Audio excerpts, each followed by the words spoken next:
परमात्मा इतना दो कि हम भी भूखे ना रहें और हमारे दरवाजे से कोई भूखा,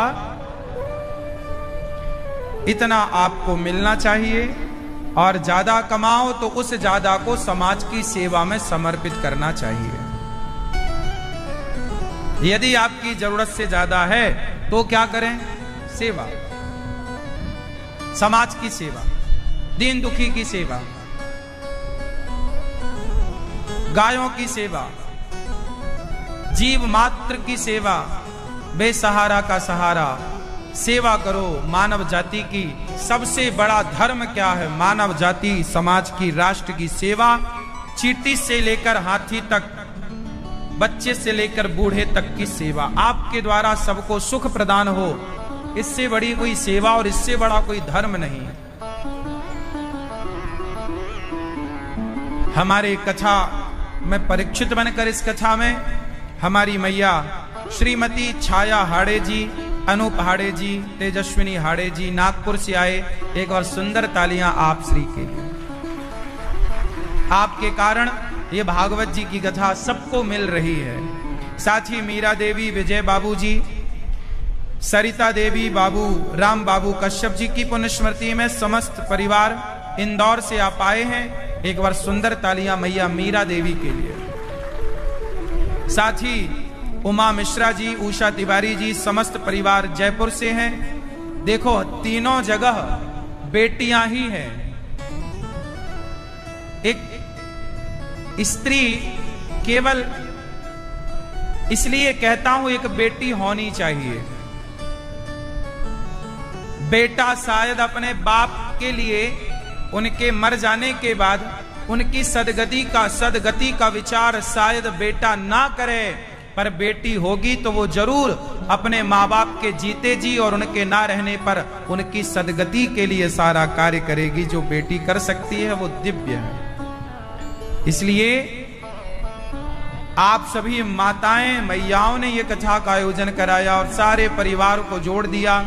मतलब एक स्त्री अपने बच्चों को कितना बढ़िया संस्कार देती है आने वाली पीढ़ी को, और बीते हुए पल जो बुजुर्ग थे उनके कल्याण के लिए ये भागवत जी का आयोजन आप मैयाओं ने कराया। एक बार सुंदर तालियां हमारे परीक्षित बनकर आई सभी माताओं के लिए। यहाँ भागवत जी के पोथी पाठ भी चल रहे हैं। 117 पाठ बैठे हैं। जो यहाँ है वो यहाँ सुन रहे हैं, जो नहीं है वो घर बैठे सुन रहे हैं। बहुत लोगों ने अपने माता पिता के लिए, पूर्वजों के लिए, पितरों की शांति के लिए भागवत जी का पाठ बिठाया है और सबने अच्छा कार्य किया। अभी पुनः 22 जुलाई से भागवत जी के यहाँ पोथी पाठ बैठेंगे। आप लोग भी अपने पितरों के लिए भागवत जी का पाठ करा सकते हैं। भागवत जी का पाठ है, अच्छे कार्य हैं, करते रहना चाहिए, कराते रहना चाहिए। कल हम लोगों ने सुना भागवत जी में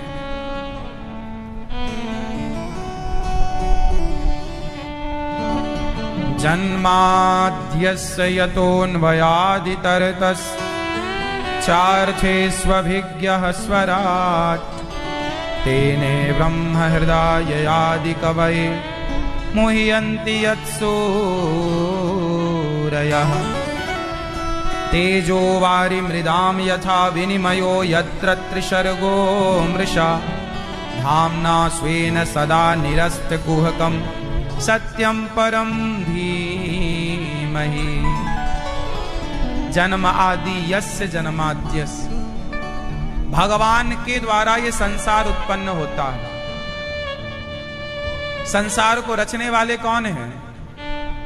बोलो, भगवान। जन्माद्यस्य, भगवान संसार को क्यों बनाते हैं? अच्छा बताओ, ईश्वर संसार को क्यों बनाते हैं? एक गीत आप लोगों ने सुना होगा,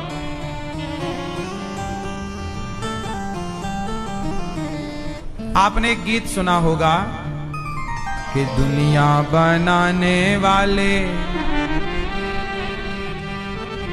क्या तेरे मन में समाई, काहे को दुनिया बनाई तूने, काहे को दुनिया बनाई। काहे बनाए तूने माटी के पुतले,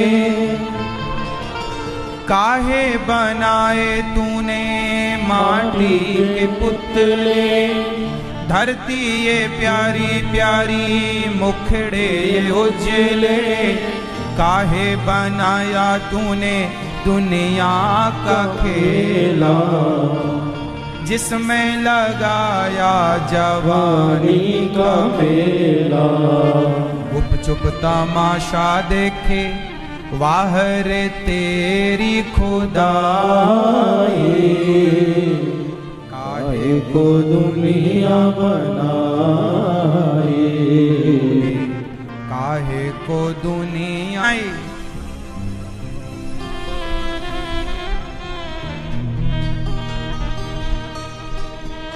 बोलो भैया।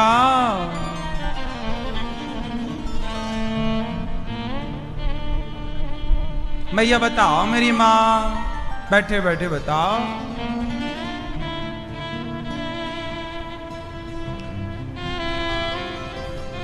भगवान ने ये दुनिया काहे बनाई, क्यों बनाई, काहे को दुनिया बनाई, क्यों बनाई? ना बनाते तो काय की झंझट, काय का रोना, काय की चिंता, काय की टेंशन मस्त होते ही नहीं। अच्छा ये बताओ, हम में से कोई ना होता, माना कि ये संसार ना होता तो क्या होता?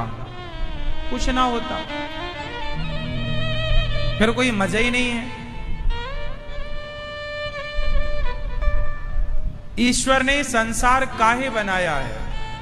आनंद के लिए। कोई आपसे पूछे कि संसार क्यों बनाया भगवान ने, तो क्या बोलोगे? संसार आनंद के लिए बनाया है, खुशियों के लिए बनाया, आप हंस सकें, मुस्कुरा सकें, आनंदित होकर जी सकें, इसलिए भगवान ने संसार बनाया। ना बनाते तो भगवान का क्या बिगड़ता? आपको संसार में आने का मौका दिया, हम आए, संसार में रहे, संसार को देखा। कुछ लोग कहते हैं भगवान ने संसार बनाया ठीक है, पर दुख काहे बनाए?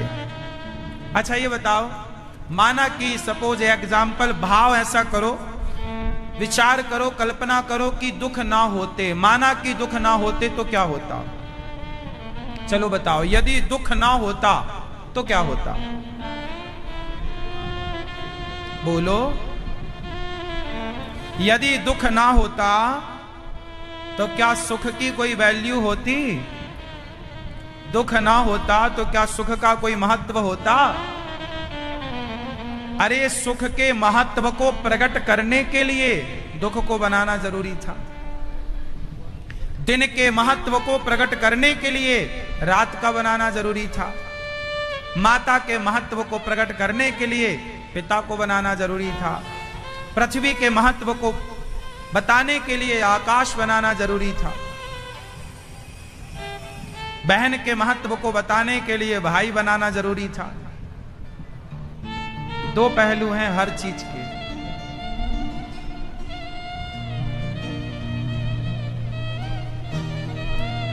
भगवान ने ये दुनिया, इस दुनिया में सुख दुख क्यों भरे? एक सज्जन बोले, महाराज जी दुख ना होता। अरे भगवान ने, आप बगीचा जाओगे तो हरा पुष्प भी, लाल पुष्प भी, सफेद पुष्प भी, पीला पुष्प भी, नीला पुष्प भी, अनेक रंगों के पुष्प मिल जाएंगे आपको। अनेक पुष्प ना होते तो बगीचा खूबसूरत कैसे होता? फुलवारी सुंदर कैसे होती? तो परमात्मा ने संसार को सुंदर बनाया है। और सुंदर क्यों बनाया? आनंद के लिए। आप आनंद होके रहो। जैसे आप घर बनाते हो आनंद के लिए, गाड़ी खरीदते हो आनंद के लिए, उसी प्रकार भगवान ने आपको बनाया, सबको बनाया आनंद के लिए। जाओ 10, 25, 50, 100 साल आनंद करो, फिर आओ। इस अच्छे 100 साल में कुछ अच्छा करके आओ। जाओ आंसू पहुंच के आओ किसी के, जाओ किसी की लाठी बन जाओ, किसी को सहारा दे के आओ। ये करने आए थे पर तुम यहां लड़ गए, मर गए और फिर चिल्लाते हो हम परेशान हैं। पत्नी मिली थी जीवन संगिनी के रूप में कि तुम एक हो, दो हो जाओगे तो जीवन आसानी से कटेगा, पर तुम उसके संग लड़ने लग गए तो तुम्हारा जीवन बन गया नरक। पत्नी काय के लिए मिलती है? पति काय को मिलता है? जीवन संगिनी है, जीवन साथी है। एक से भले दो, दो लोग चलेंगे तो रास्ता अच्छा गुजरेगा, पर वो रास्ते में तुम लड़ गए, एक दूसरे के दे खूब लड़े और फिर चले गए कोर्ट कचहरी, अब मरो, परेशान हो। ईश्वर ने सब कुछ बनाया था आनंद के लिए, आपकी खुशी के लिए, पर आप लोग ही ना सब गुड़ गोबर करते चले गए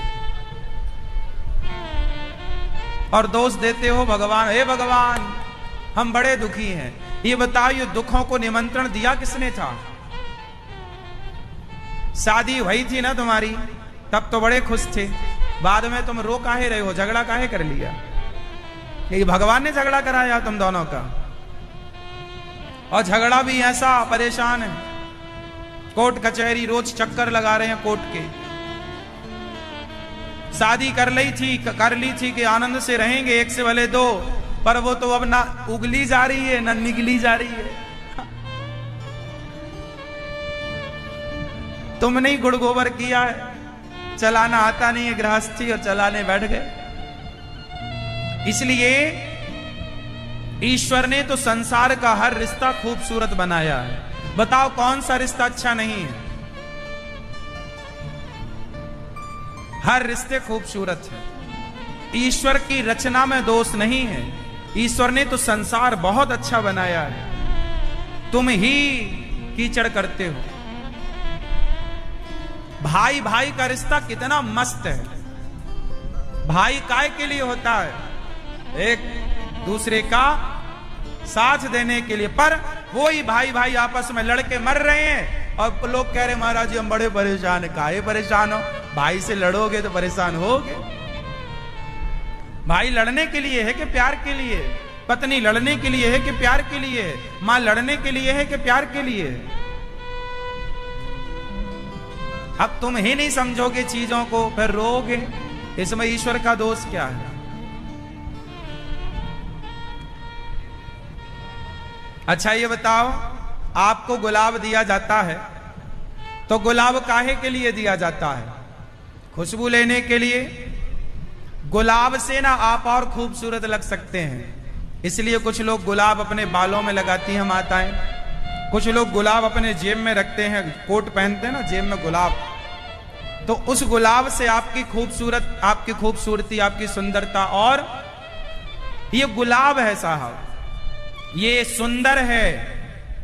ये सुंदर इसलिए है कि इससे आपकी सुंदरता और बढ़े। इसे बालों में लगाया जाए, इसे कानों में सजाया जाए, इसे गले में माला बना के गुलाब की माला पहनी जाए, ये आपकी सुंदरता को और बढ़ाएगा। तो ये आपकी सुंदरता को प्रमोट करने के लिए है, बढ़ाने के लिए। लेकिन आपने क्या किया? इस गुलाब को लिया, हाथों से मसल दिया। इससे क्या हुआ? इसकी सुंदरता तो गई, तुम्हारे हाथ भी खराब हो गए। खुशबू से भर गए तुम्हारे हाथ, ये तो सही है बात, पर इसका तो गया। हाँ या ना? तो ये संसार का प्रत्येक रिश्ता गुलाब की तरह है। या तो उसका आनंद लो हर रिश्ते का, या तो मसल करके जीवन को नरक बना लो। क्यों जी? बात सही है। संसार का हर रिश्ता किसकी तरह है? गुलाब की तरह खूबसूरत है। अब उस रिश्ते को निभाना आवे तो निभा के मजे ले लो, आनंद ले लो, और वाह, वरना मसल करे फेंक दो। ये जीवन, आज लोग परेशान हैं, इतना भी परेशान नहीं है भाई जिंदगी, इतनी भी उलझी नहीं है जिंदगी जितना तुमने उलझा रखा है। समझ में आया क्या?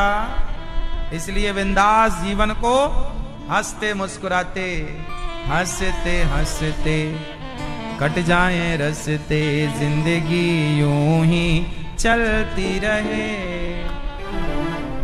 तो जीवन को यूं ही गुजारना है, हंसते मुस्कुराते।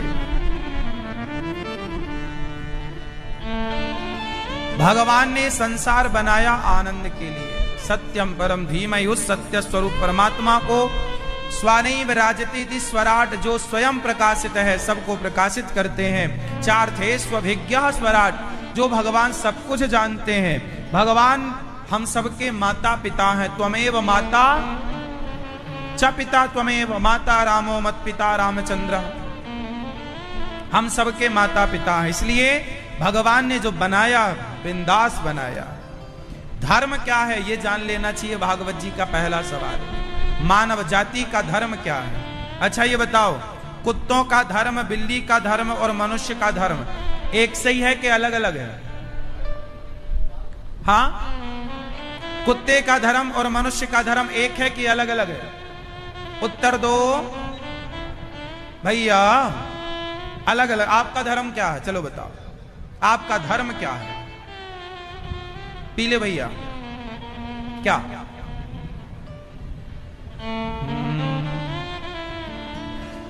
मैया क्या बोलती तू? बताओ, आप ही बताओ। ये नहीं बता रहे भैया, आप बताओ मनुष्य का धर्म क्या है? हाँ, आपका धर्म क्या है? आपसे पूछ ही रहे हैं भैया, बताओ लाला। नहीं पता आपका धर्म क्या है? हा? शराब पीना? हा? अच्छा कर्म करना करते हो? माँ के पांव दबाते हो रोज? कभी कभी पिता के पांव दबाते हो? वो पत्नी के नहीं दबाते हो? शादी हो गई?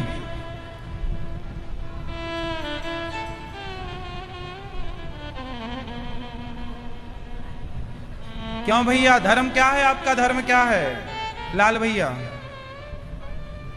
हाँ, हम मनुष्यों का धर्म क्या है? हमारा धर्म है सेवा करना, पर हित सरिस धर्म नहीं भाई। धर्म न दूसर सत्य समाना, सत्य बोलना, सेवा करना, दया करना, यही हमारा धर्म है। हम लोग प्राण चले जाएं पर सत्य ना जाए, दया ना जाए। प्राण जाए पर सत्य ना जाए, प्राण जाए पर दया ना जाए, प्राण जाए पर सेवा भाव ना जाए। ये सिद्धांत वाले हम सब हैं। इसलिए सेवा करो, माता पिता की करो, दीन दुखी की करो, सत्य बोलो। मर जाओ पर सत्य बोल के मरो। हम झूठ का काम नहीं करते। मरेंगे और क्या होगा, पर झूठ नहीं बोलेंगे। सत्यम ब्रूयात प्रियम ब्रूयात, सत्य बोलो, मधुर बोलो। ऐसा कोई काम ना करो, इतना लालच ना करो कि तुम्हें झूठ बोलना पड़े। ईमानदारी की नमक रोटी खाओ। हमारे तो देखो, हमें तो नमक रोटी अच्छी लगती है, सादा। हमें पता हम दाल कैसी खाते हैं। हम दाल खाते कम, दाल को पीते ज्यादा हैं। गिलास में ऐसे कटोरे में पी लिया।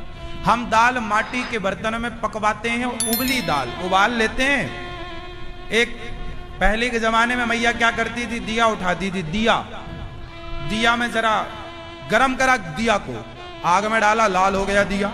उसमें क्या किया, थोड़ा देसी घी डाला, थोड़ा जीरा डाला, थोड़ा और हींग डाला, और वो लाल को डाल दिया दाल में, लग गया छौंका। ऐसी बनती थी ना पहले। कितने लोग ये वाला छौंका जानते हैं? ना है भाई, दाल खाना है सिंपल। 56 भोग का शौक ही नहीं, रबड़ी रसमलाई खानी ही नहीं, दाल खानी है, कच्ची साग खानी है। लगभग कच्ची मतलब सैलेड खाते ना, टमाटर खा लो कच्चा, चुकंदर खा लो कच्ची, मूली है इत्यादि। क्यों, सही है? अब बताओ, हमें इतना सा खाना है, और ऐसा खाना। अब बताओ हम झूठ काहे बोले? हमें 56 भोग खाने का शौक ही नहीं है। हमें नहीं खाना 56 भोग, हमें महलों में नहीं रहना, हम जहां हैं वहीं अच्छे हैं। लेकिन जब तक जिएंगे सत्य के जीवन को जिएंगे, सत्य के राह पर चलेंगे, सत्य बोलेंगे, सत्य के जीवन में हमें नहीं खाना बड़ी बड़ी होटलों में जाके, हमें नहीं खाना 1000 रुपए की थालियां, हमें तो सिंपल खाना। हाँ या ना? भीख मांगना पड़े तो मांग लो। मैं बचपन में मांगता था, मुझे कोई संकोच नहीं है। खाने को नहीं है तो मैं आपसे मांग लूंगा, भैया जरा दे दो खाने को, आप दे देंगे। पर हम करोड़ों संपत्ति झूठ बोल के जोड़ लें, सही नहीं। उस झूठ का हिसाब तो देना पड़ेगा। जब दोगे तब वो करोड़ों तुम्हें ना बचा पाएंगे। तुम्हारा झूठ तुम्हारे आड़े आएगा, तुम्हें वो पतित करेगा, तुम्हारे पतन का, तुम्हारे सर्वनाश का वो झूठ कारण बन जाएगा। क्या रावण की एक गलती रावण के सर्वनाश का कारण नहीं बन गई? क्या बाली की एक गलती बाली के सर्वनाश का कारण नहीं बन गई? क्या कंस की गलती कंस के सर्वनाश का कारण नहीं बन गई? क्या दुर्योधन की गलती दुर्योधन के सर्वनाश का कारण नहीं बन गई? जब ऐसे पावरफुल लोगों का गलत निर्णय लेने से सर्वनाश हुआ तो हम क्यों लें? हम सही निर्णय लें, सत्य के साथ रहें। सही है कि झूठ है? हमें शौक ही नहीं है साहब। ये दास अनिरुद्ध आपके सामने जो बैठा है, हमें महल बनाने का शौक नहीं। गौरी गोपाल आश्रम में 280 माताएं रहती हैं। आप में से आज तक किसी ने ना सुना होगा कि अनिरुद्धाचार्य जी का घर है। आज भी आप पूरा वृंदावन देख लीजिए, कहीं भी देख लीजिए, मेरा कोई अपना घर नहीं है। मैं तो वृद्ध माओं के चरणों में ही गौरी गोपाल में ही रहता हूं। एक कमरे में, छोटा सा कमरा है, 9 बाई 12 का कमरा है, आप चेक कर सकते हैं। उस कमरे में हम रहते हैं आनंद से। एक छोटा सा कमरा, आपके घर का कमरा भी बड़ा होगा जिस कमरे में ये दास अनिरुद्ध रहता है। महलों का शौक नहीं। हमारी वृद्ध माएं अच्छे से रहें, और आप सब भक्तों को यहां आते हैं तो भरपेट भोजन मिले। हम इसके बारे में सोचते हैं कि हम आपकी कितनी बढ़िया सेवा कर सकें, आपको कितना अच्छा खिला पिला सकें, आपको किस प्रकार प्रसन्न कर सकें, आपको क्या सुना दें कि आप प्रसन्न हो जाएं। आपकी प्रसन्नता ही भगवान की प्रसन्नता है, ऐसा मेरा मानना है। मैं भगवान को भी अलग से प्रसन्न नहीं करता। आपको प्रसन्न कर लेने से मान लेता हूं कि मेरे गोविंद प्रसन्न है। यदि आप गौरी गोपाल आए और यहां से हंसते गए तो आपके भीतर बैठे जनार्दन ही तो प्रसन्न हैं, और आप यहां से रोते गए तो आप थोड़ी रो रहे हैं, आपके भीतर का भगवान रो रहा है। बस हम किसी की हंसी और खुशी का कारण बनना चाहते हैं, किसी की आंखों के आंसू का कारण हम नहीं बनना चाहते। मैं भगवान से प्रार्थना करता हूं, हे विधाता, जब तक मैं जीऊं तो ऐसी कृपा बनाना कि मेरे द्वारा किसी की आंखों में आंसू ना आए। ऐसी कृपा करना कि मेरे द्वारा हजारों लोगों के होठों पे रोज मुस्कान आनी चाहिए। मैं किसी की होठों की मुस्कान का कारण बनूं, किसी की आंखों के आंसू का कारण मैं ना बनूं। अब बताओ, सिंपल हम तो जीवन जीते हैं साहब। सत्य केवल हम कहते, हम भागवत सुनाते ही नहीं है साहब। जो सुनाते हैं उसी राह पर चलते हैं। ऐसा नहीं है कि उपदेश कर रहे हैं आपको बैठ के बड़ा बड़ा ना, हम उपदेशक नहीं हैं। हम तो केवल जो राह पर चलते हैं उसी राह पर चलाना चाहते हैं आपको। जिस मर्यादा में हम रहते हैं उस मर्यादा में रखना चाहते हैं आपको।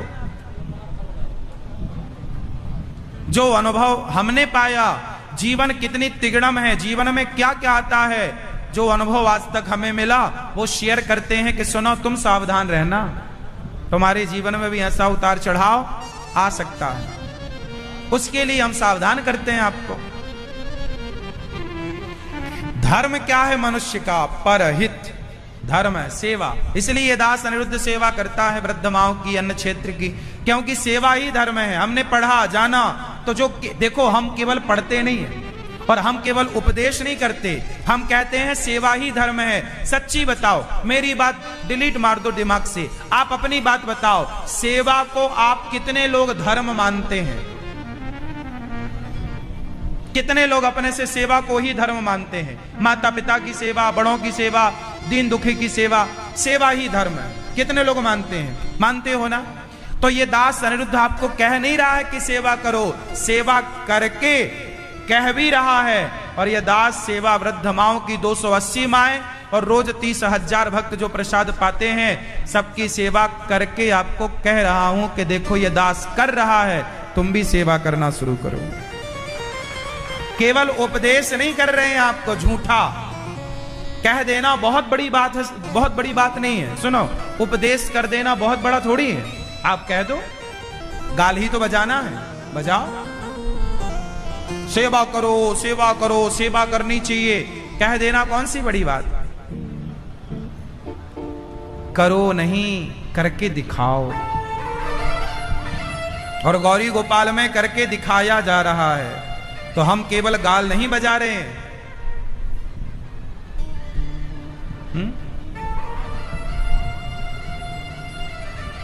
भगवान राम ने कहा नहीं कि मां की सेवा करो, पिता की आज्ञा का पालन करो। राम ने कहा होता कि बाप की आज्ञा का पालन करो, कोई ना मानता। लेकिन राम ने कहकर नहीं बताया, राम ने पिता की आज्ञा को मान कर बताया। देखो, ऐसे माना जाता है।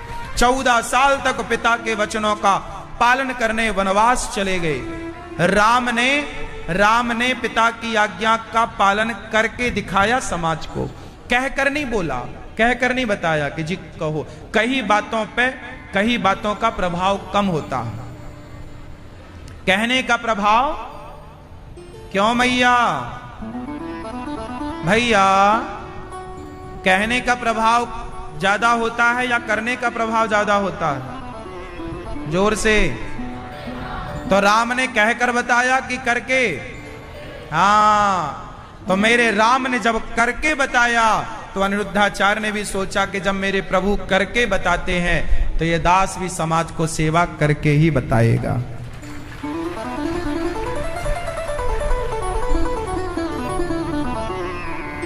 इसलिए सेवा करो, धर्म यही है। माता पिता की सेवा करो, सास ससुर की सेवा करो, भगवान साकार। अच्छा ये बताओ, भगवान कैसे हैं? भगवान का रंग क्या है? भगवान गोरे हैं कि काले हैं? आप बताओ, कैसे हैं भगवान? गोरे हैं, काले हैं, सांवले हैं, नीले हैं, पीले हैं, हरे हैं, गुलाबी हैं? कैसे हैं भगवान? क्यों? मोबाइल वाले भैया, कैसे हैं भगवान बताओ? सुंदर। क्या रूप रंग है? नीला, नीराकार, नीर की तरह, पानी की तरह नीराकार,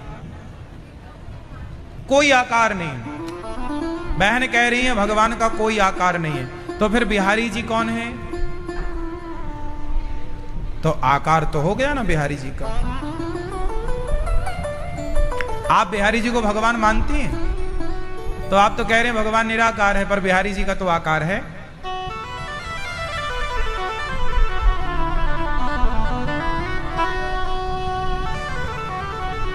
क्या है, भगवान का कोई आकार है या कोई आकार नहीं है? हैं? क्यों, ईश्वर का कोई आकार है या नहीं है? हाँ, है कि नहीं? मैया, ओ पंचायती दादाजी, ओ सफेद कुर्ते वाले, पंचायत चल रही है। ओ पंचायती सरकार जय हो गई पंचायत। बताओ, भगवान का कोई रूप रंग आकार है या निराकार है? भगवान है क्यों, क्या कह रहे हैं आप? आकार है ईश्वर का या नहीं? ईश्वर का आकार है। ये कितने लोग इस बात से सहमत हैं? ईश्वर का आकार नहीं है। कितने लोग सहमत हैं इस बात से? कुछ लोग कह रहे हैं कि ईश्वर का आकार नहीं है, कुछ लोग कह रहे हैं ईश्वर का आकार है। अब इसमें आओ समाधान की तरफ चलें। देखो, भगवान का आकार है या नहीं, इसमें आप कंफ्यूज हो गए। आओ चलते हैं समझ की तरफ। बताओ, पानी का आकार है या नहीं? पानी का आकार है या पानी निराकार होता है? पानी का कोई आकार नहीं होता, पानी तो निराकार है। पर वही पानी जब गिलास में रखकर फ्रीजर में रखा जाएगा तो बर्फ बनेगा। अब बताओ, उस बर्फ का आकार है या नहीं? पानी का आकार नहीं होता, पर बर्फ का आकार होता है। अच्छा, पानी और बर्फ ये दो है या एक है? व्यवहार में तो दो हो गए, पानी अलग हो गया, बर्फ अलग, पर तत्व की दृष्टि में एक है। जो पानी है वही बर्फ है। तो जैसे पानी ही बर्फ बनता है, पानी निराकार है पर बर्फ का आकार है, उसी तरह भगवान निराकार है, पर जब जरूरत पड़ती है तो भक्तों के प्रेम की फ्रीजर के कारण वह निराकार, वह निर्गुण राम कृष्ण सगुण साकार बनकर प्रकट होते हैं। कभी राम बनकर, कभी कृष्ण बनकर, कभी नरसिंह बनकर, कभी वामन बनकर, कभी मत्स्य बनकर, कभी वाराह बनकर, अनेक रूप रूपाय विष्णवे प्रभु विष्णवे। तो भगवान निराकार भी हैं और साकार भी हैं। वो भगवान है, जब चाहे साकार हो जाए, जब चाहे। अच्छा, एक पिक्चर देखी होगी आपने, मूवी मोगेम्बो खुश हुआ, देखिए? क्या नाम था पिक्चर का?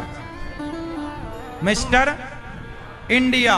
उसमें जो एक्टर होता है उसके पास एक ऐसी घड़ी होती है, वॉच, जिससे वो अलोप हो जाता है, अदृश्य हो जाता है, अंतर्धान हो जाता है। हाँ या ना? वो अदृश्य हो गया, अलोप हो गया, किसी को दिखता नहीं है। तो जब तक वो था तो उसका आकार था, पर वो अलोप हो गया, मींस अदृश्य हो गया, तो उसका आकार, तो आकार है। जरूरत पड़ने पर वो आकार ले लेता है और जरूरत पड़ने पर वो अदृश्य। उसी तरह जब एक मूवी का एक्टर वो अपने आप को अदृश्य करके वो निराकार में परिणत हो सकता है, तो जिस परमात्मा ने संसार बनाया है, क्या वो साकार से निराकार नहीं हो सकता या निराकार से साकार नहीं हो सकता? क्यों जी, हो सकता है कि नहीं? तो भगवान चाहे जब निराकार हो जाएं और भगवान चाहे जब उनकी खेती है वो आए, चाहे तुम्हारे सामने प्रकट हो जाएं और चाहे तो गुलाब में खुशबू बन के पड़े रहें। भगवान सब जगह है। अच्छा ये बताओ, दही में मक्खन है कि नहीं? बोलो, दही में मक्खन है, परंतु दही के मक्खन का कोई आकार है? पर वही मक्खन जब दही का मंथन करो तो वो मक्खन ऊपर आ जाता है, और वो मक्खन जब ऊपर आता है तो उसका एक आकार होता है, किसी भी शेप में आएगा ना। फिर मैया लौंदा बनाती है ना, गोल मक्खन का गोला। हाँ या ना, ऐसे ऐसे करे कुछ का कैसे देखा कभी आप लोगों ने ऐसे करते माताओं को? नहीं देखा?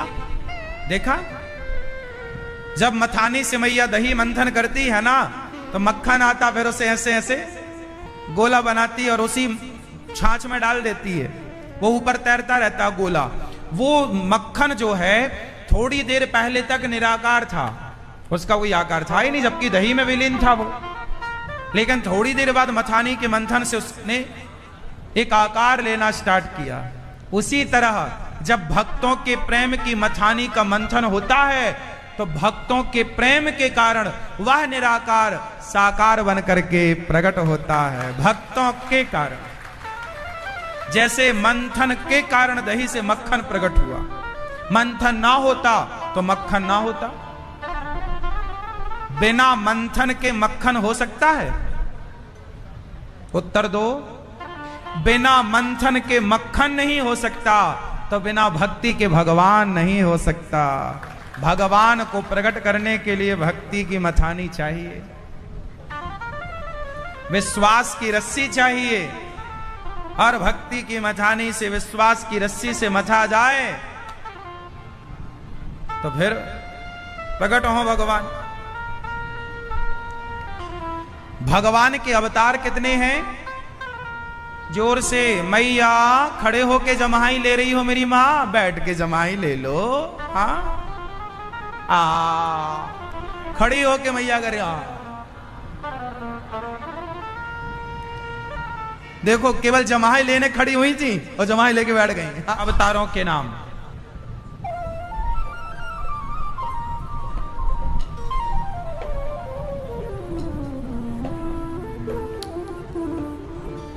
हम हिंदुओं को, हम सनातनियों को वैश्विक ज्ञान अपने धर्म का रखना चाहिए। हम सबके अंदर जो नॉलेज, सामान्य ज्ञान है, सनातन धर्म का वैश्विक ज्ञान है, वो तो रखना ही चाहिए। क्यों जी, रखना चाहिए कि नहीं? हमारे भगवान के अवतार 24 हैं। उन 24 अवतारों को याद करने में बहुत टाइम थोड़ी लगता। आपको याद है, पर पूछा जाता आप भूल जाते हैं। गिनो। पहला अवतार भगवान का सनकादि, सनक, सनंदन, सनातन, सनत कुमार। दूसरा अवतार वाराह, पृथ्वी की स्थापना करने वाराह भगवान आए, हिरण्याक्ष को मारा। तीसरा अवतार नारद जी, नारद जी भी भगवान के अवतार हैं जो धर्म का प्रचार करते हैं। चौथे अवतार में नर नारायण, जो बद्रीनाथ जी में किसका दर्शन होता है? नर, एक पहाड़ नर, वही एक पहाड़ नारायण, नर नारायण। पांचवें अवतार में कपिल देव जी, कपिल भगवान, जिन्होंने अपनी मां को उपदेश किया। आपके किसी रिश्तेदार का नाम कपिल है? पति का? हाँ, दामाद जी आपके? अच्छा, तभी बेटी धक्का मार रही। हाँ देख, तूने भगवान चुना मेरे लिए। हाँ। छठवां अवतार दत्तात्रेय जी, सातवें अवतार में यज्ञ भगवान, आठवें अवतार में भगवान ऋषभदेव, जिन्होंने, भगवान ऋषभदेव जी जहां से जैन परंपरा स्टार्ट हुई। नौवें अवतार में भगवान पृथु, 10वें अवतार में मत्स्य, मछली। 11वां अवतार कच्छप, 12वां अवतार धनवंतरी, 13वां अवतार मोहिनी, मोहिनी अवतार। 14वां नरसिंह, नरसिंह भगवान। 15वां वामन, 16वां परशुराम जी, 17वां व्यास, वेद व्यास जी। 18वां भगवान श्री राम। 19वां बलराम जी। 20वां भगवान कृष्ण। 21वां बुद्धावतार। 22वां हरि अवतार। 23वां हंस अवतार। और 24वां अवतार होगा भविष्य में, कलयुग के अंत में, कल की अवतार। ये 24 अवतार हैं। अच्छा, भगवान के अवतार तो 24, लेकिन भगवान के नाम बहुत। अब बिहारी जी, राधा रमण जी, राधा वल्लभ जी, द्वारिकाधीश जी, ये सब एक ही हैं। राम, रघुनंदन, राघव, दशरथ नंदन, कौशल्या नंदन, है ना, सियावर, ये सब राम जी के नाम हैं। हमारे राम जी के नाम कितने हैं बताओ? 1000। राम सहस्त्र नाम में 1000 नाम। गोपाल सहस्त्र नाम में भगवान कृष्ण के 1000 नाम। विष्णु सहस्त्र नाम में भगवान विष्णु के 1000 नाम।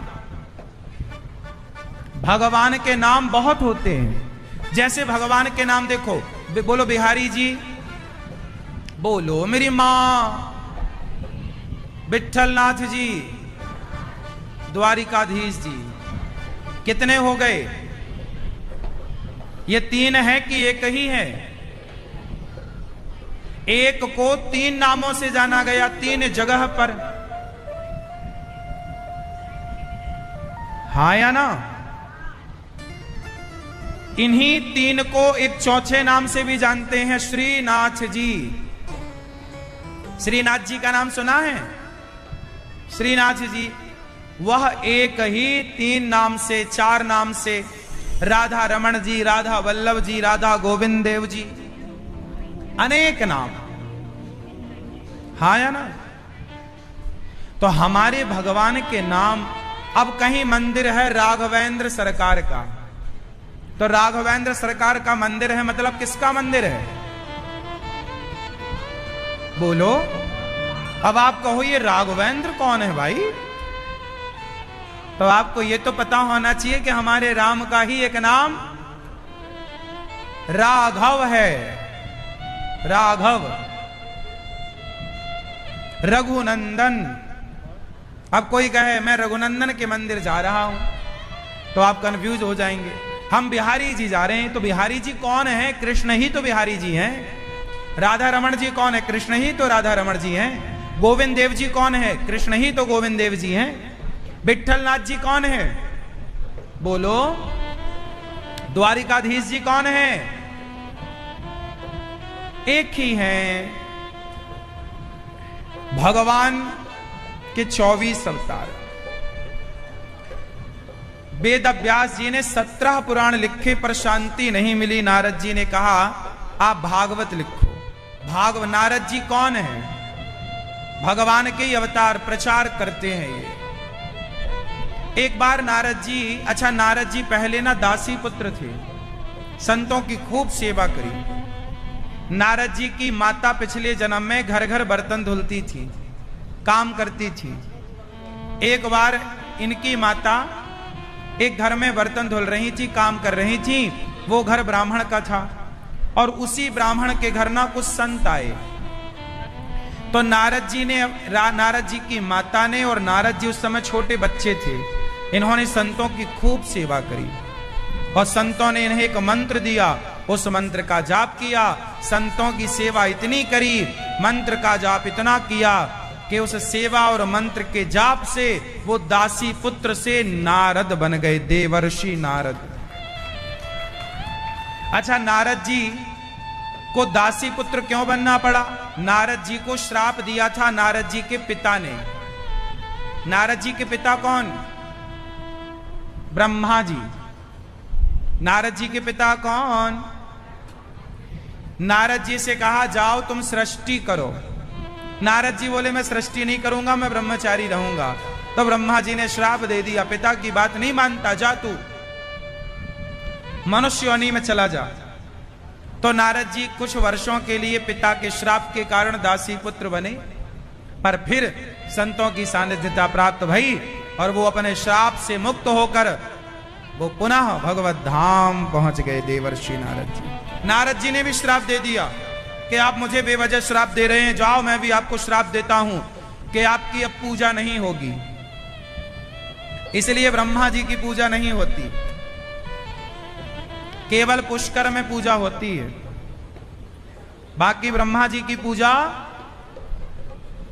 अच्छा ब्रह्मा जी की पूजा केवल इस कल्प में नहीं होती, श्वेत बाराह कल्प में, ब्रह्म कल्प में, पद्म कल्प में होती है।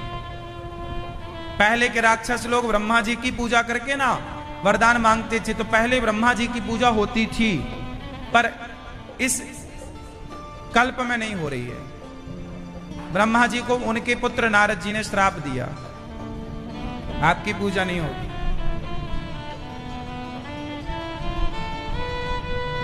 नारद जी दासी पुत्र बने, बाद में ये ब्रह्मा पुत्र बने। क्या बने? ब्रह्मर्षि। नारद जी ने 4 श्लोकों की भागवत वेद व्यास जी को सुनाई। व्यास जी ने भागवत जी का विस्तार किया और भागवत जी की शुरुआत करी वेद व्यास जी ने। अच्छा, पुराण कितने हैं? जोर से, पुराण कितने हैं?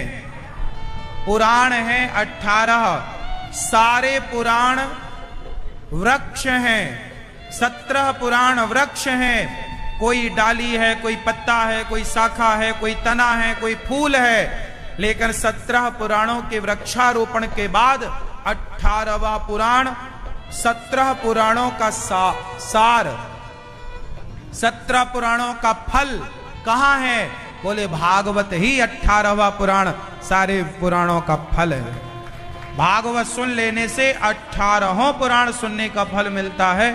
सर्व वेदेति हासानाम सारम सारम समुद्रतम।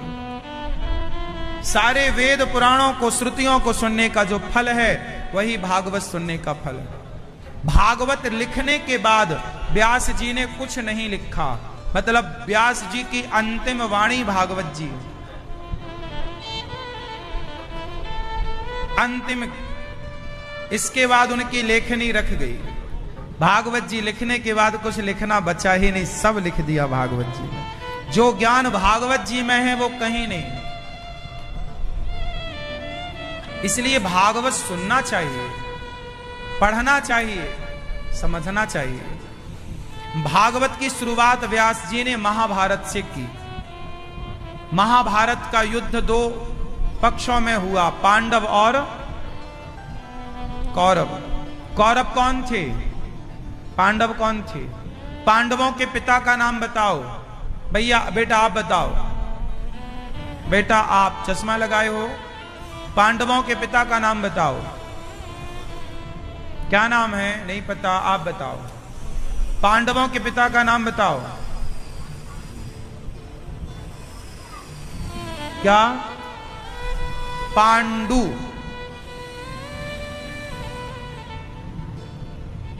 पांडु पुत्र हैं इसलिए नाम पड़ा। और कौरवों के पिता धृतराष्ट्र। कौरवों की माता का नाम बताओ।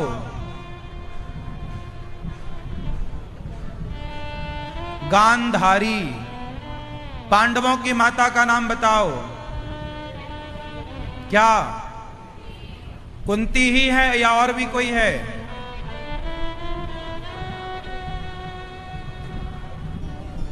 पांडवों की 2 माता हैं, कुंती और माद्री। पांडु की 2 पत्नियां हैं। कुंती के 3 पुत्र हुए, धर्मराज, युधिष्ठिर, भीम और अर्जुन। ये कुंती पुत्र हैं। नकुल और सहदेव ये माद्री के बेटा हैं। टोटल 5 पांडव। इन पांडवों का कौरवों से युद्ध हुआ। क्या आप बता सकते हैं कि पांडवों का कौरवों से महाभारत क्यों हुआ? किस बात को लेकर विवाद था? किस बात को लेकर विवाद था? ये पीछे चश्मा वाली मैया बताएंगी हमारी। आप बताओ मेरी मां, ये कौरवों ने पांडवों से युद्ध काहे किया? क्या बात थी? क्या विवाद था? क्या विवाद था बेटा? हाँ, द्रौपदी। क्या द्रौपदी? द्रौपदी माता। क्या द्रौपदी माता? मैया। हाँ, क्यों महाभारत हुआ था भैया? हाँ? क्या महाभारत को रोका जा सकता था? क्यों? पीछे वाले भक्त बताएंगे। पीली मैया जा रही हो, अरे जल्दी खिसक गई आप। हाँ। बताओ, क्या महाभारत को रोका जा सकता था? कैसे? कैसे महाभारत रुक जाता यदि दुर्योधन भगवान कृष्ण की बात मान लेता। भगवान कृष्ण आखिरी में प्रस्ताव लेकर आए थे शांति का। क्या प्रस्ताव लाए? शांति प्रस्ताव लाए। कहा कि पांडवों को 5 गांव दे दो। पांडवों को 5 गांव दे दो, पर दुर्योधन वह भी दे ना सका, आशीष समाज का ले ना सका। दुर्योधन बड़ा दुष्ट था। भगवान ने कहा कि पांडवों को 5 गांव दे दो। दुर्योधन बोला 5 गांव क्या मैं सुई की नोक बराबर भी? भगवान ने कहा कि अब पांडवों को तुम हल्के में मत लो दुर्योधन। वो वर्षों तक वन में घूम घूम बाधा विघ्नों को चूम चूम सहघाम धूप पानी पत्थर, पांडव आए कुछ और निखर। सौभाग्य न सब दिन सोता है, देखें आगे क्या होता है। मैत्री की राह बताने को, सबको सुमार्ग पर लाने को, दुर्योधन को समझाने को, भीषण विध्वंस बचाने को भगवान हस्तिनापुर आए और शांति का संदेशा लाए। भगवान कह रहे हैं कि अब पांडवों को हल्के में ना लो। 12 साल वो वनवास में रहकर घाम समझते हैं, घाम धूप में रहकर, घाम बहुत घाम है मतलब बहुत धूप है, धूप में रहकर बहुत कष्ट उठाया है। उससे वो और अच्छा ये बताओ, जब आदमी कष्ट उठाता है ना तो उससे वो और मजबूत बनता है। वर्षों तक वन में घूम घूम बाधा विघ्नों को चूम चूम सह घाम, सह धूप घाम पानी पत्थर, पांडव आए कुछ और निखर। सौभाग्य न सब दिन सोता है, सौभाग्य न सब दिन सोता है, देखें आगे क्या होता है। सब दिन एक से नहीं होते मेरी मां। आज यदि आप कमजोर हैं तो कल आप बलशाली हो सकते हैं। आप यदि आज बलशाली हैं तो आप कमजोर हो सकते हैं, क्योंकि समय बदलता है। इसलिए समय के परिवर्तन को समझो।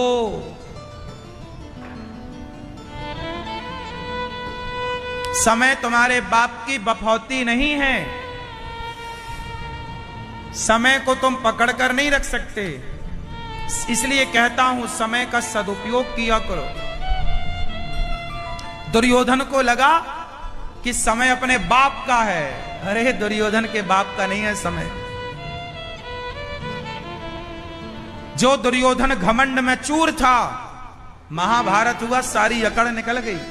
समझाया था भगवान ने, मान जा पांडवों को 5 गांव दो, न्याय अगर तो वाधा दो, इसमें भी यदि बाधा हो तो दे दो। केवल 5 ग्राम रखो अपनी धरती तमाम,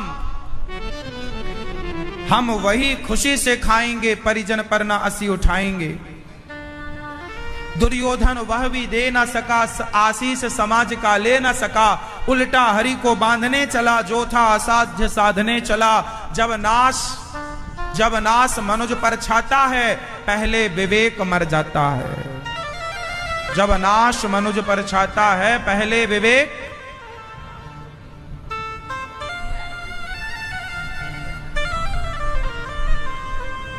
जब नाश मनुज पर छाता है, पहले विवेक मर जाता है। इसलिए विनाश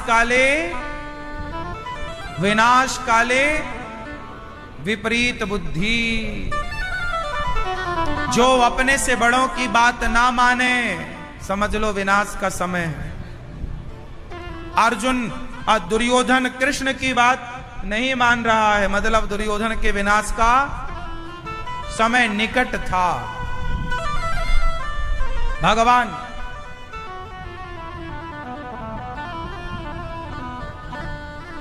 शांति की राह बताने को आए, पर दुर्योधन शांति के प्रस्ताव से सहमत नहीं था, लड़े। अच्छा ये बताओ, पांडवों ने महाभारत लड़कर सही किया कि गलत किया? लाखों लोग मारे गए। महाभारत में कितने लोग मारे गए?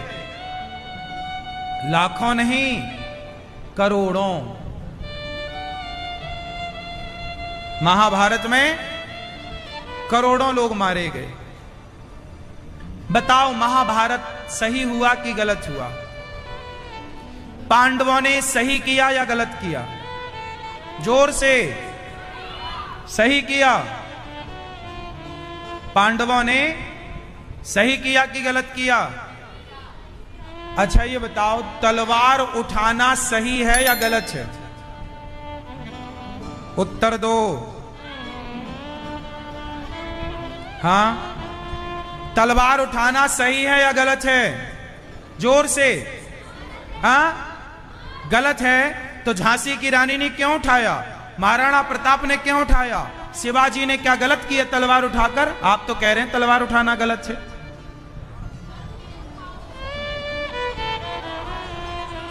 जब राष्ट्र पर संकट हो, जब बहन बेटियों पर संकट हो, तो तलवार उठाना ही धर्म बन जाता है।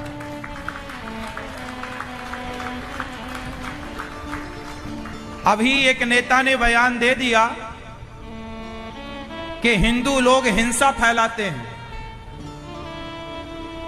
अभी एक नेता ने बयान दिया कल परसों में कि हिंदू लोग हिंसा फैलाते हैं, हिंसा करते हैं, मतलब मारते हैं।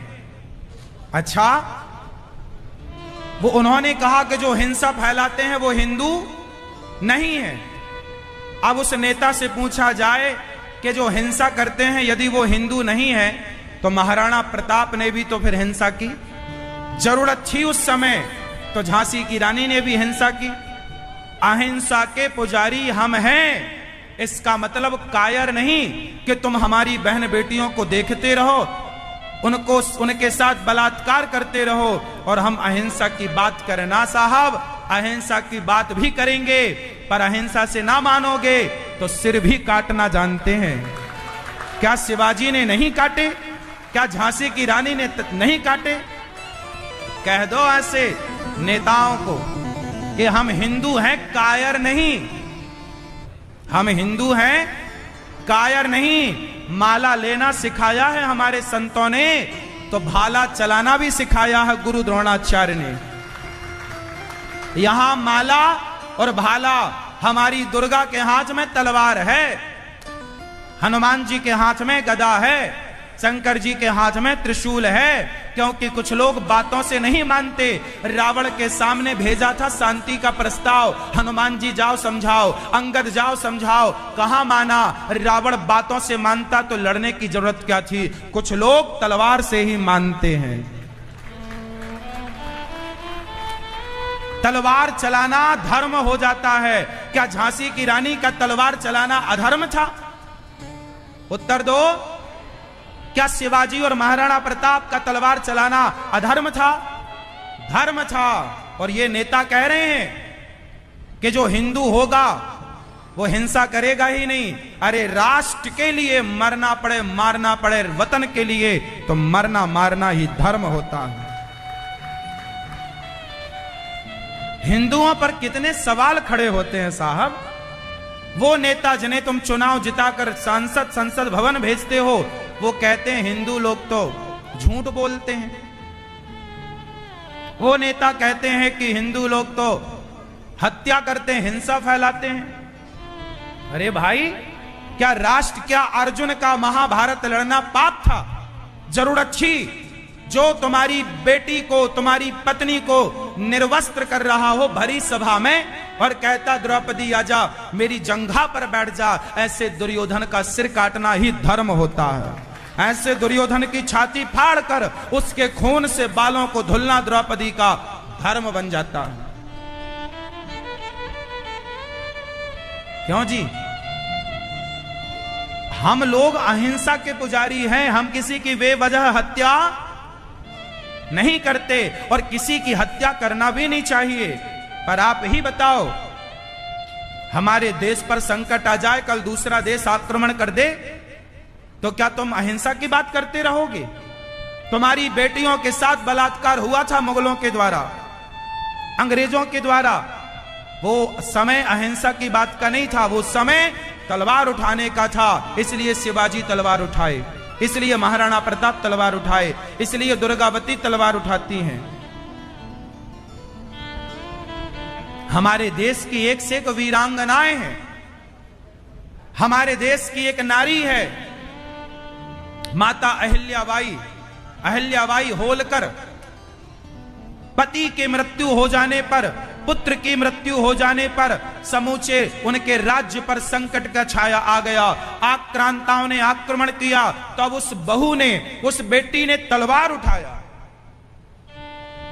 तो क्या अहिल्याबाई होलकर का तलवार उठाना अधर्म था? तो फिर ये नेता क्यों कह रहे हैं कि जो हत्या करें, जो हिंसा करें, वो हिंदू नहीं हो सकते? क्या हिंदू हो तो तुम बहन बेटियों का बस बलात्कार करवाते रहो तो हिंदू हो?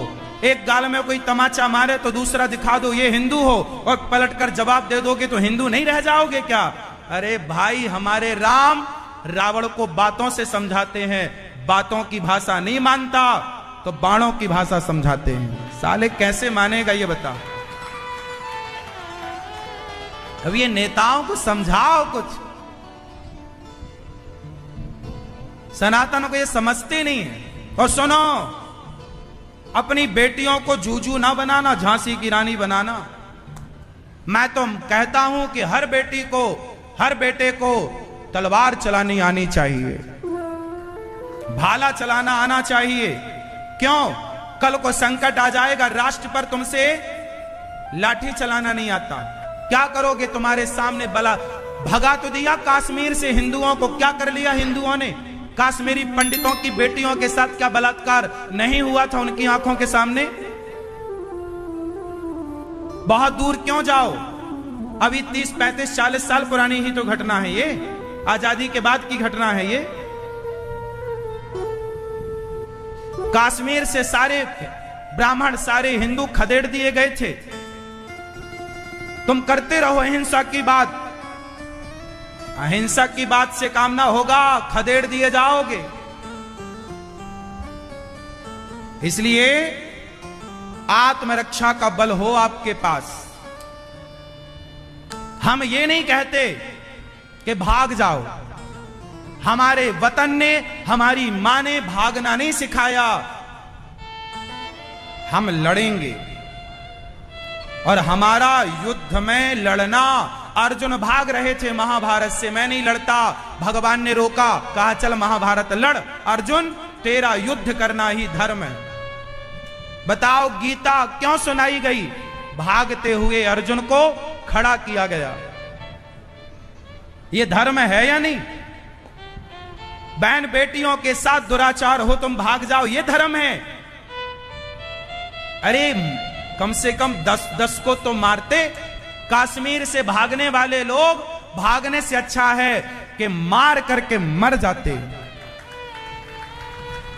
मारते ना, लड़ते ना। कुत्ता होता है ना, कुत्ता तुम्हें भौंके और तुम भाग जाओ ना तो कुत्ता पीछे दौड़ेगा, और जरा आंख दिखा दो तो कुत्ता ही भाग जाता है। प्रैक्टिकल मेरे को उत्तर दो आप।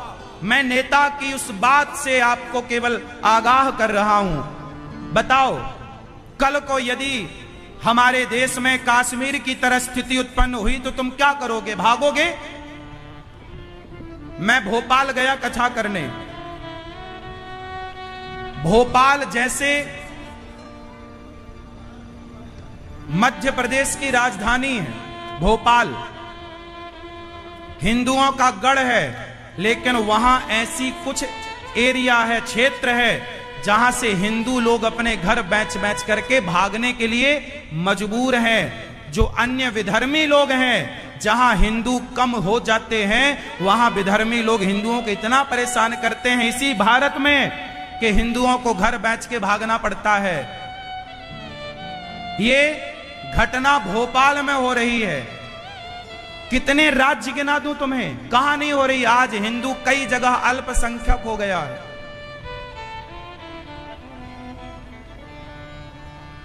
भारत में ही कई राज्यों में हिंदू कैसा है?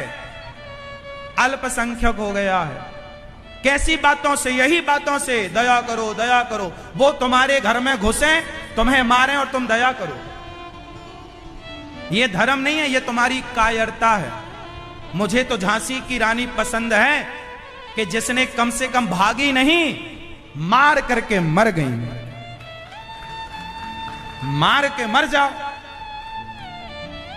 भागने से कहां भागोगे?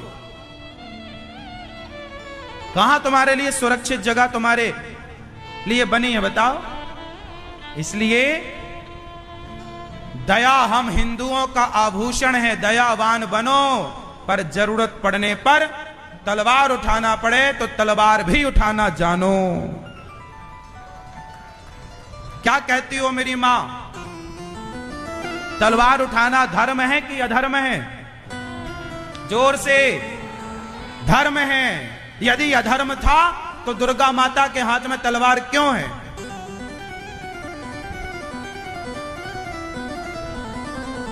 जहां माला की जरूरत हो वहां माला जपो, और जहां भाला की जरूरत है भाला चलाओ। देश को बचाने के लिए तलवारों की यदि तलवारों की जरूरत ना होती तो भारत में इतनी सेना क्यों है? क्यों सेना खड़ी है वहां कश्मीर में?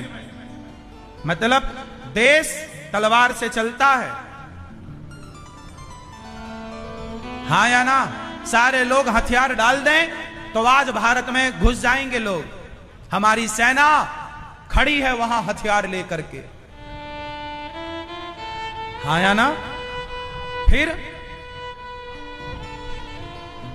इसलिए हिंदुओं को यह कह देना कि आप तो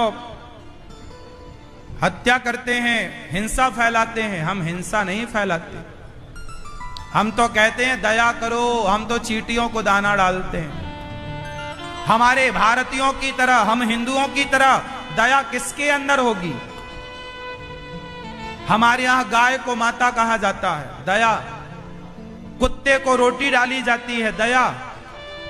दया है तब ना कुत्ते को रोटी, गाय को रोटी डाली जाती है। दया ना होती तो गाय को मारकर खाना लिया जाता। हम दयावान हैं, पर कहीं तुम्हारी दया कायरता ना बन जाए। दया करी महाराणा पृथ्वीराज चौहान ने दया दिखाई थी मोहम्मद गौरी को। 17 बार छोड़ा युद्ध में, जीत करके। उसने एक बार दया नहीं दिखाई, पकड़ा तो आंखें फोड़ दी पृथ्वीराज चौहान की। क्या इस इतिहास से तुम परिचित नहीं हो? तो क्या दया दिखाने का ठेका तुम हिंदुओं ने ही ले रखा है? क्या वो दया नहीं रखेंगे? तो जब सामने वाले के अंदर दया ना हो तो तुम्हारी दया कायरता कहलाएगी। पकड़ा था मोहम्मद गौरी को, पृथ्वीराज ने तो मार ही देना था ना। ना मारने से उसने तुम्हें मार दिया। क्या पृथ्वीराज की इतिहास नहीं जानते? पृथ्वीराज का इतिहास दया किया कि नहीं पृथ्वीराज चौहान ने? हाँ या ना? छोड़ा बार बार मोहम्मद गौरी को। उसने एक बार मौका दिया क्या? फिर दया करना अच्छा है, पर यह देख लो कि दया का पात्र कौन है और कौन। जो दया का पात्र है उस पर दया की जाए, जो दया का पात्र नहीं है उस पर दया ना की जाए।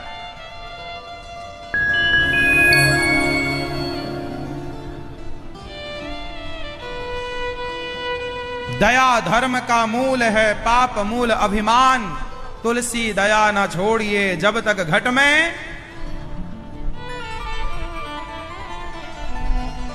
सिखाओ अपनी बेटियों को, बनाओ अपनी बेटियों को दुर्गावती, झांसी की रानी और अहिल्या बाई होलकर। सही है? अहिल्याबाई होलकर वही हैं जिन्होंने काशी का मंदिर बनाया था। एक महिला मेवाड़, इंदौर में उनका किला है। इंदौर की, मेवाड़ की, नर्मदा के तट की महारानी थी। मेवाड़ राज्य की महेश्वर एक स्थान है नर्मदा मां के तट पर, वहां की महारानी थी वो। उनका राज्य इंदौर तक था, वहां से लेकर सीमा। वो महिला देखिए, वो अहिल्याबाई होलकर, वो क्या थी, उन्होंने काशी विश्वनाथ का मंदिर भी बनाया। अहिल्याबाई होलकर के नाम से वहां स्तंभ है, आज भी मंदिर भी बनाती हैं वो। सारे मंदिरों का जीर्णोद्धार कराया वो मां ने, और अपने प्रजा के लिए तलवार लेके चलती थी। बताओ, नारी केवल तुम चूल्हा फूकने के लिए नहीं हो मेरी मां, जरूरत पड़ने पर राष्ट्र को नई दिशा देने के लिए, राष्ट्र का निर्माण करने के लिए ये महिलाओं ने अपना सर्वोच्च योगदान दिया है। इसलिए तुम महिला हो, शक्ति हो, पहचानो अपने आप को। तुम किसी पुरुष की शिकार ना बनती रहना। तुम्हारे साथ केवल कोई आए और तुम्हारा शोषण करके चला जाए, ऐसा ना हो। तुम्हें अपने अंदर की दुर्गा को जगा के रखना चाहिए, जरूरत पड़ने पर। मंदिर भी जाती हैं अहिल्याबाई होलकर और तलवार भी लेकर चलती। यही धर्म है। क्यों जी, क्या कहते हैं आप लोग? माला जपना धर्म है तो तलवार चलाना धर्म है या नहीं, बता दो। क्यों जी, कितने लोग मानते हैं कि तलवार चलाना भी धर्म है? यदि जरूरत है तलवार की तो तलवार से बात होगी साहब, हाँ या ना? खदेड़े गए कश्मीर से पंडित हिंदू, तब कहां था कानून, कहां थी पुलिस, कहां थी सेना? खदेड़ दिए गए। ना सेना काम आएगी, ना पुलिस काम आएगी, आपकी ताकत काम आएगी।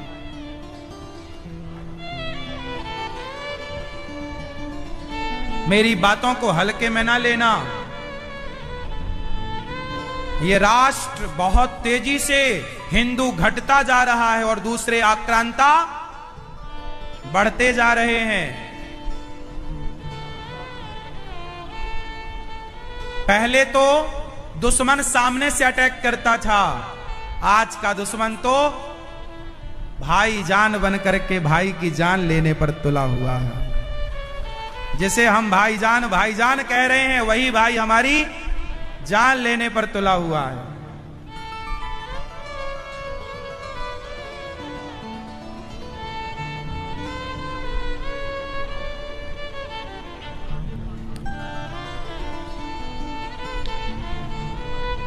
प्रिय भक्तों, तो धर्म की परिभाषाएं समय काल परिस्थिति के अनुसार बदलती हैं। दया तो धर्म सदा रहेगा, सत्य तो सदा धर्म रहेगा। पर आपको यह देखना है, कई बार प्राणों का दान दे देना धर्म हो जाता है, तो कई बार प्राण ले लेना धर्म बन जाता है। महाभारत में जब अर्जुन को मारने लगे भीम भैया, तो वहां पर बलराम जी ने रोका। वहां पर बलराम जी ने रोका कि तुमने भीम के जंघा पर बाण प्रहार क्यों किया?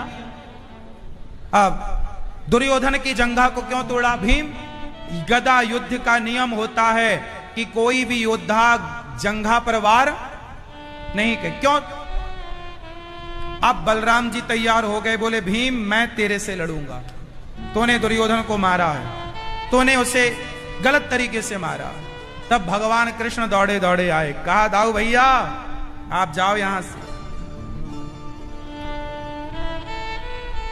बलराम जी बोले कन्हैया इस भीम ने गलत किया, गलत तरीके से दुर्योधन को मारा। तब भगवान श्री कृष्ण ने कहा कि वाह दाऊ भैया, जब दुर्योधन मरने लगा तब आप आ गए, और जब यही दुर्योधन ने द्रौपदी की साड़ी खींचकर उतारना चाहा दुशासन के द्वारा, और इसी दुर्योधन ने कहा इसके कपड़े उतार दो और मेरी जंघा पर लाकर बिठाओ, दूसरे की स्त्री को अपनी जंघों पर बिठाना क्या धर्म था? तब आप कहां थे दाऊ भैया?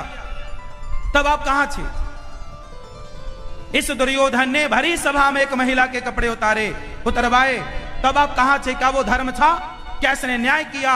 जिसने सारी जिंदगी अधर्म किया हो, वो अधर्मी को अधर्म से मारना ही धर्म है। अधर्मी को अधर्म से मारना ही धर्म है। इसके लिए कौन से धर्म देखें भाई? ये कौन सा धर्मात्मा है?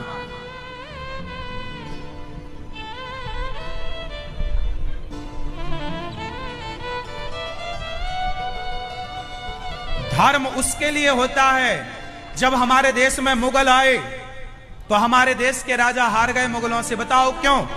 क्योंकि हमारे देश के राजाओं ने सारे युद्ध धर्म से लड़े थे। सामने से वार करना चाहा, उन्होंने सोते समय रात को मार दिया, जीत गए। हमारे पक्ष में धर्म था, उनके पक्ष में धर्म था ही नहीं, इसलिए वो हावी होते चले गए। अरे धर्म उनके लिए होता है जब सामने वाला भी धर्मात्मा हो। अब सामने वाला अधर्मी है तो तुम धर्म का पाठ किनारे रखो, तुम भी उसकी चाल चलो। सारे राजा हार गए थे हमारे देश में, कुछ राजा छोड़कर। ये छाती पर नहीं, पीठ पे खंजर मारने वाले लोग थे। हमारे देश का धर्म था कि छाती पर प्रहार होगा, पीठ पर प्रहार ना होगा। फिर क्या हुआ? एक मुगल शासक ने शिवाजी को बुलाया, शिवाजी को बुलाया अकेले में। शिवाजी समझ गए थे इनकी चाल कि ये लोग पीठ पर वार करने वाले लोग हैं, तो शिवाजी तैयारी से गए। तो शिवाजी को गले लगाया उस मुगल शासक ने। वो गले लगाने के बहाने उसने खंजर मारना चाहा तो शिवाजी ने उनका काम तमाम कर दिया। शिवाजी समझ गए कि नालायकों से इनकी भाषा में बात की जाए, ये धर्म की भाषा। अरे धर्म की भाषा उनके लिए है जो धर्म की भाषा समझें। ये तो खंजर पीठ में मारने वाले लोग हैं, इनके सामने कौन सा धर्म पढ़े? बात समझ में आ रही है कि नहीं? हाँ या ना?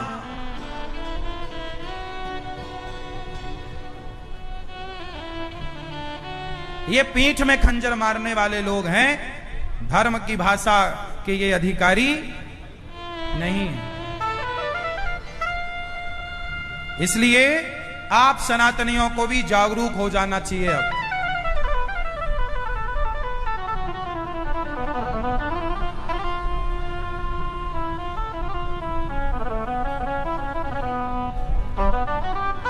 महाभारत का युद्ध पूरा हुआ।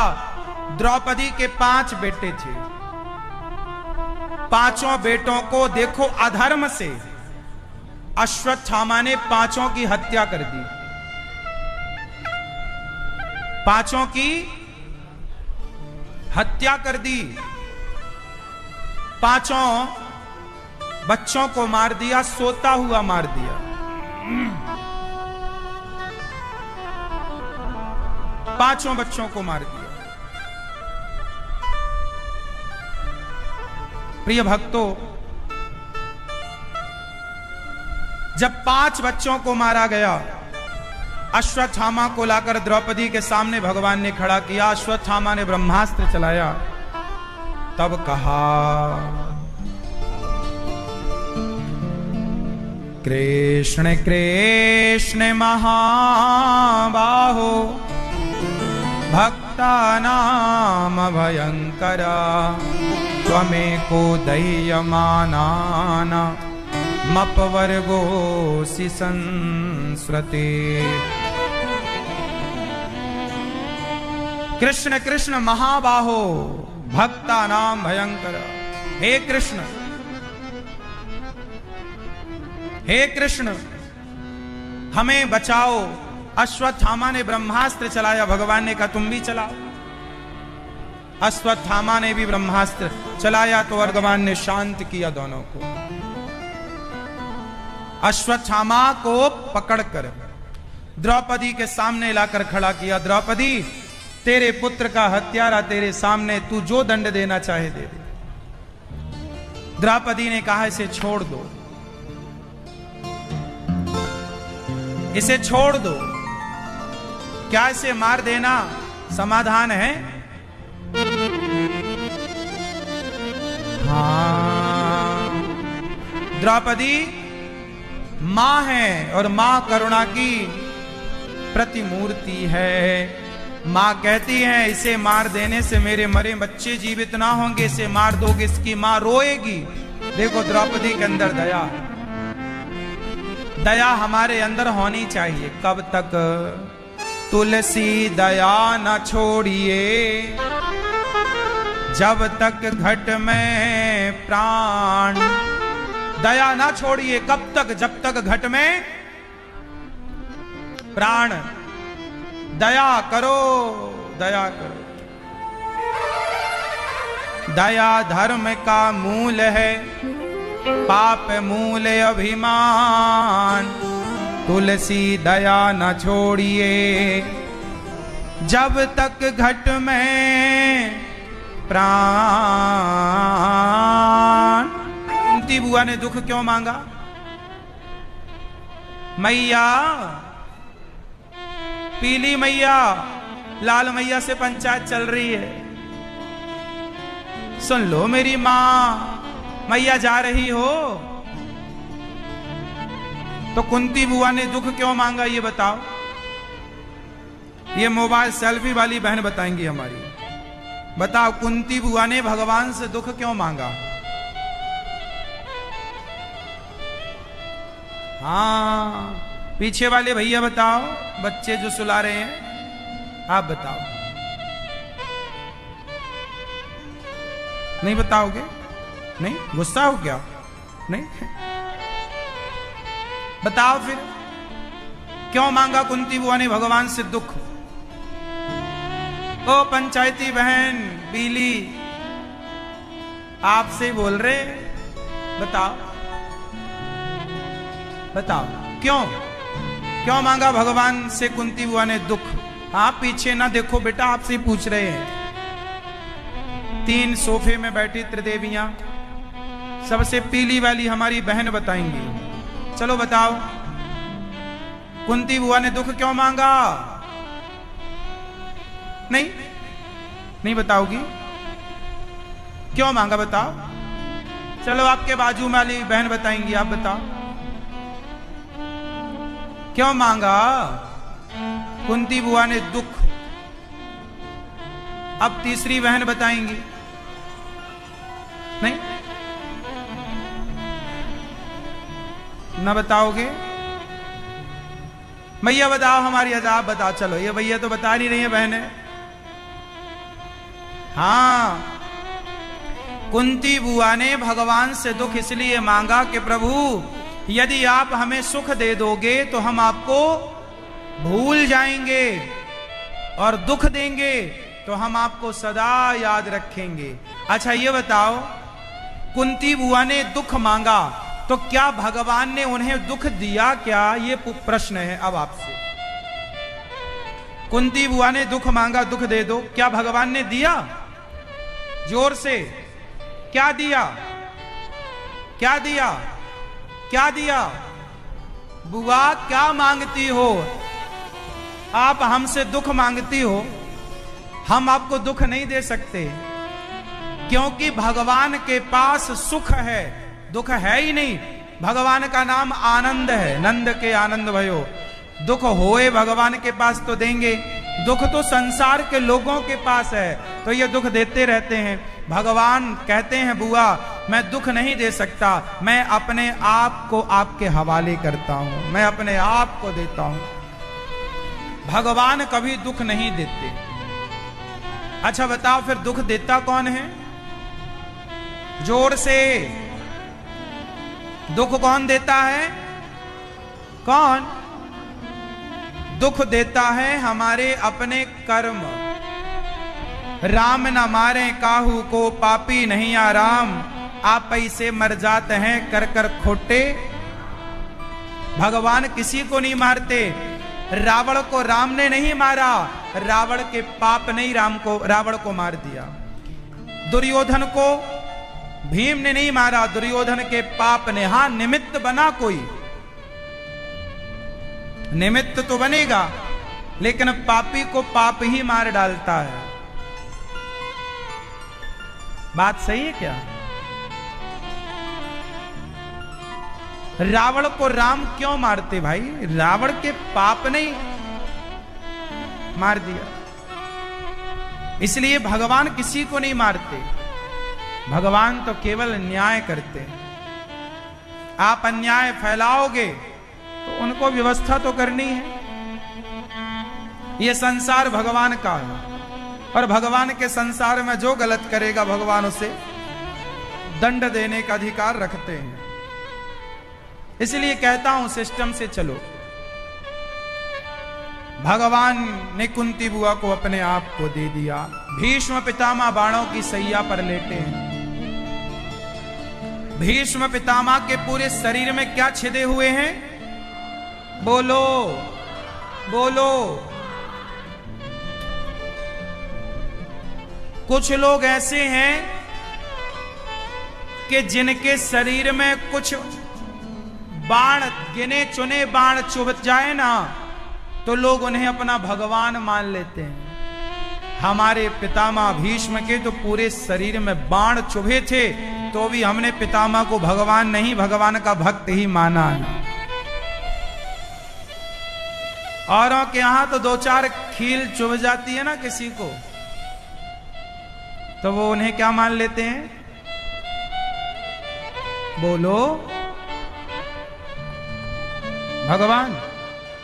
और हमारे यहां तो पितामह को सैकड़ों बाण चुभे हैं, फिर भी हम लोग पितामह को भक्त ही मानते हैं, भगवान के भक्त हैं ये। और इतने बाण, हमारे तो पितामह इतने बाण चुभने पर भी नहीं मरे। औरों के तो दो चार बाण चुभे तो ही मर गए, नहीं मर गए। इसलिए हमारा धर्म जो, हमारी संस्कृति जो है, संस्कृति सबसे श्रेष्ठ है। हम लोग सबको ही भगवान नहीं मान लेते, हम लोग सबको भक्त मान सकते हैं। भगवान तो हमारे एक हैं, श्रीमन नारायण। वो भगवान की बराबरी कोई नहीं कर सकता। सब लोगों को भगवान थोड़ी माना जाता है। क्यों जी, मान लिया जाएगा।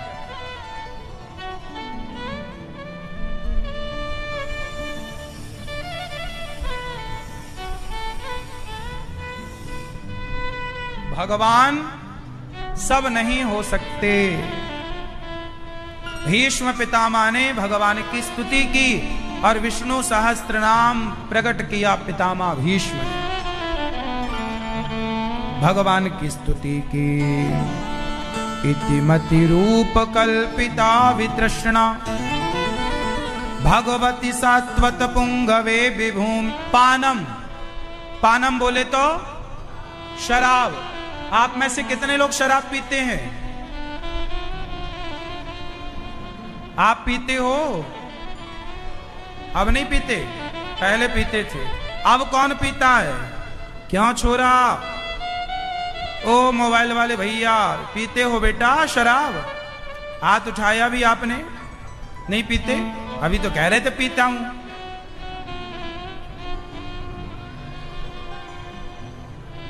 आप लोग पीते हो शराब? शराब पियोगे तो क्या होगा? सर्वनाश। द्यूतम पानम स्त्रियः। स्त्रियः का मतलब पर नारी पर पुरुष। जो अपने पति को छोड़कर, अपनी पत्नी को छोड़कर पर स्त्री पर पुरुष में मन लगाता है, उसमें कलयुग सवार होकर उसका सत्यानाश हो जाता है, सर्वनाश। द्यूतम पानम स्त्रियः। सूना, मांस। आप में से कितने लोग अंडा खाते हैं? आप खाते हो अंडा? आप अंडा खाते हो? आप अंडा खाते हो? क्यों? ओ छोटू, अंडा खाते हो? खाते हो? रोज? कभी कभी ऐसी कच्चा अंडा खा लेते हो? फिर क्या मैया क्या बनाती है तुम्हारी अंडे की? अब नहीं खाते तो क्या मां के पेट से खाते? मां के पेट में खाते थे। भैया आप अंडा खाते हो? अंडा कौन कौन खाता है? कुछ लोग कहते हैं जी अंडा खाना, कुछ लोग कहते हैं ये तो शाकाहार है। अरे भाई, अंडा भ्रूण है। क्या है अंडा? भ्रूण मतलब माता का गर्भ। अभी वो पूरा तैयार नहीं हुआ, अभी बच्चा बनने का प्रोसेस चल रहा है, लेकिन तभी बीच में आपने उसे डैमेज कर दिया, खा लिया या तोड़ दिया। इससे क्या हुआ? मुर्गी का जो अंडा होता है, कुछ तो वो मां के पेट में कंप्लीट हो जाता है, तो कुछ विधाता की प्रकृति ऐसी है कि कुछ बाहर आके कंप्लीट होता है। प्यारे भक्तों, आज की कथा में हमारे पूज्य श्री पंडित प्रदीप जी मिश्रा ने जो भी उपाय इस कथा के अध्याय में बताए हैं, अगर आप इन उपायों को अपने जीवन में निरंतर करते हो तो आपको अवश्य ही लाभ प्राप्त होगा। तो भक्तों, इसी के साथ इस कथा के अध्याय को यही समाप्त करते हैं। मिलते हैं एक और नए अध्याय के साथ, तब तक के लिए हर हर महादेव। प्यारे भक्तों, अगर आपने अभी तक हमारे चैनल को सब्सक्राइब नहीं किया है तो प्लीज़ चैनल को सब्सक्राइब करके कमेंट बॉक्स में हर हर महादेव अवश्य लिखिए। तो भक्तों, मिलते हैं एक और नए पार्ट के साथ, तब तक के लिए हर हर महादेव।